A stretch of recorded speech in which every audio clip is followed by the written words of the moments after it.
Aujourd'hui, nous abordons un pilier essentiel de la gestion financière personnelle qui est l'épargne.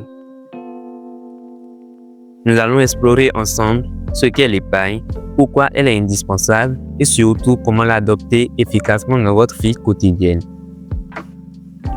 L'épargne, c'est une partie de votre revenu que vous choisissez de ne pas consommer immédiatement.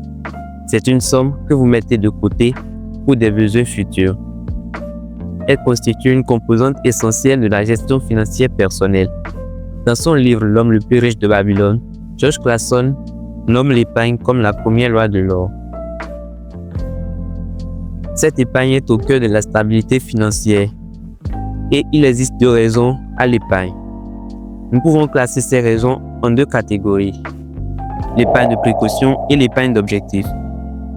L'épargne de précaution, elle permet de couvrir les imprévus comme une panne de voiture, des frais médicaux et de servir de fonds d'urgence. Elle doit représenter au minimum 3 à 6 mois de dépenses courantes.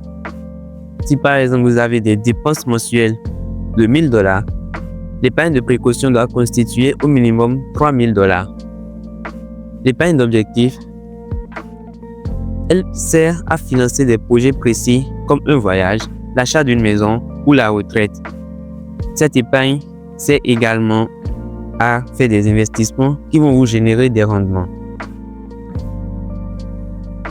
Pour intégrer l'épargne dans votre routine, je vous invite à suivre les 5 étapes clés suivantes. La première étape est d'établir un budget. En établissant votre budget, gardez en tête de mettre l'épargne comme votre premier poste budgétaire.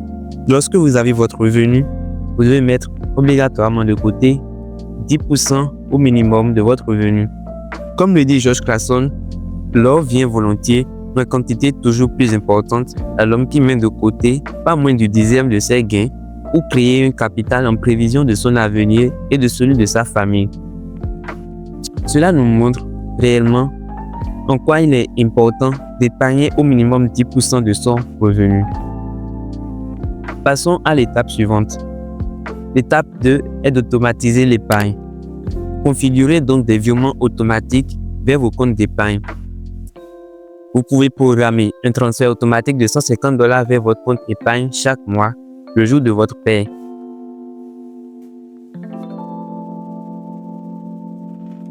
La troisième étape est de réduire les dépenses superflues. Je vous invite donc à différencier vos envies de vos besoins et de vous concentrer sur l'essentiel. Par exemple, en évitant d'acheter un café de $2 par jour, vous pouvez économiser jusqu'à $150 par mois, soit $1800 par an. La quatrième étape est de se fixer des objectifs clairs. Déterminez donc c'est quoi votre objectif, qu'est-ce que vous voulez atteindre comme objectif financier, à quelle date vous voulez l'atteindre ou sur quel horizon temporel vous voulez atteindre cet objectif et par la suite, vous allez déterminer combien d'argent vous avez besoin pour atteindre cet objectif. Si par exemple, vous voulez acheter un ordinateur portable à $1200 et vous avez besoin de cet ordinateur dans 6 mois, vous pouvez commencer par épargner $200 chaque mois jusqu'à atteindre votre objectif. La cinquième étape et la dernière est de diversifier vos comptes. Ouvrez donc un compte distinct pour chaque objectif afin de mieux organiser vos finances. Par exemple, vous pouvez avoir un compte pour vos vacances, un autre pour la retraite et un autre pour le fonds d'urgence. Ainsi, vous évitez de mélanger vos priorités financières. Alors, l'épargne n'est pas simplement un acte financier, c'est un engagement envers vous-même et votre avenir. Que ce soit pour faire face aux imprévus ou pour réaliser vos rêves, l'épargne est une habitude puissante qui apporte sérénité et opportunité. En suivant les étapes décrites dans cette vidéo, vous aurez la liberté d'investir, de voyager ou de répondre à une urgence sans inquiétude. Commencez dès aujourd'hui et faites de la première loi de l'or une réalité dans votre vie. À très bientôt.